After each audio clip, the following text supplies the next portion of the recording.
देवळा तालुक्यातील खर्डे गावात भारतीय बौद्ध महासभेचे महिला उपासिका शिबिर संपन्न।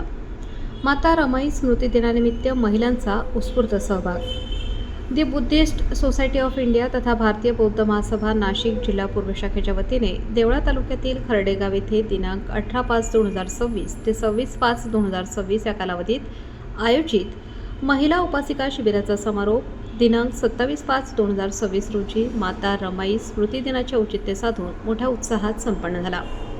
नाशिक जिल्हा पूर्व महिला अध्यक्ष आयु लतिकाताई निर्भवणे व सरचिटणीस आयु सुजाताताई पटाईत यांच्या अथक प्रयत्नातून खर्डे गावातील महिलांना जागरूक करून हे शिबिर यशस्वी करण्यात आले।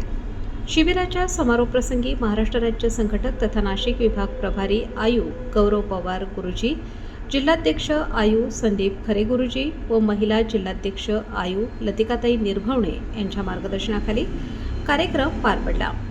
कार्यक्रमाच्या अध्यक्षस्थानी देवळा तालुका अध्यक्ष आयु संदीप बच्छाव गुरुजी यांनी स्वीकारले। कार्यक्रमाची सुरुवात तथागत गौतम बुद्ध व बोधिसत्व डॉक्टर बाबासाहेब आंबेडकर यांच्या प्रतिमेस पुष्प, दीप व सुगंधी पूजन करून करण्यात आली। तालुका शाखेच्या वतीने प्रमुख पाहुण्यांचा सत्कार करण्यात आला। आयु प्रकाश दाणी गुरुजी, संस्कार उपाध्यक्ष नाशिक जिल्हा पूर्व यांनी माता रमाई यांच्या त्यागमय जीवनावर प्रकाश टाकला। आयु लतिकाताई निर्भवणे यांनी महिलांना भविष्यातही धम्मकार्य करत राहण्याचे आवाहन केले। आयु सुजाताताई पटाईत यांनी विविध शिबिरांची माहिती दिली। आयु संदीप खरे गुरुजी यांनी अधिकाधिक महिलांनी शिबिरात सहभाग नोंदवावा असे आवाहन केले।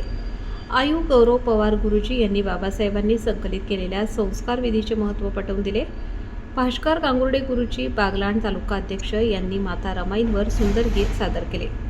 जगन केदारे गुरुजी देवळा तालुका सरचिटणीस यांनी कविता सादर करून उपस्थितांची मने जिंकली।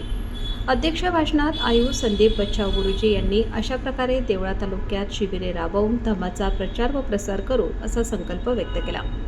या शिबिरात केंद्रीय शिक्षिका काशाताई जाधव यांनी मोलाचे मार्गदर्शन केले। कार्यक्रमासाठी पंचक्रोशीतील महिला उपासिका व उपासक मोठ्या संख्येने उपस्थित होते। कार्यक्रमाचे सूत्रसंचालन कृष्ण आहिरे यांनी केले तर आभार जगन केदारे गुरुजी यांनी मानले। संपूर्ण कार्यक्रम हसत खेळत वातावरणात संपन्न झाला। वृत्तसंकलन समाधान केदारे, कार्यकारी संपादक देवळा।